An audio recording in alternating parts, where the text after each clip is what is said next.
Është mirë të njohësh dobësitë e tua. Kjo të ndihmon të kthesh syt nga forca jote. Jeta jote nuk është patjetër e pasur nëse je i shëndetshëm dhe i pasur. Jeta do të jetë e pasur vetëm nëse jetohet në varësi të plot me mua. Mos u mundo ta formosh këtë ditë drejt një forme të caktuar, por çliro dhe mbaj syt hapur për atë që unë bëj.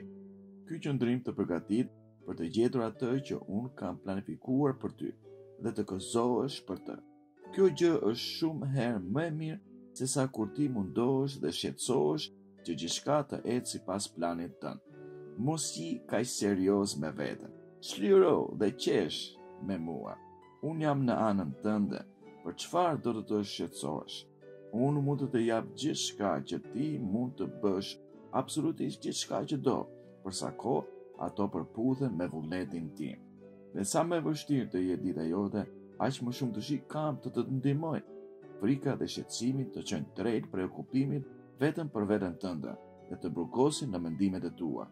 Kur hedh syt tek unë dhe përshpërit emrin tim, çlirohesh nga ato dhe merr ndihmën time. Përqendro tek unë dhe do të gjesh paqe në praninë time.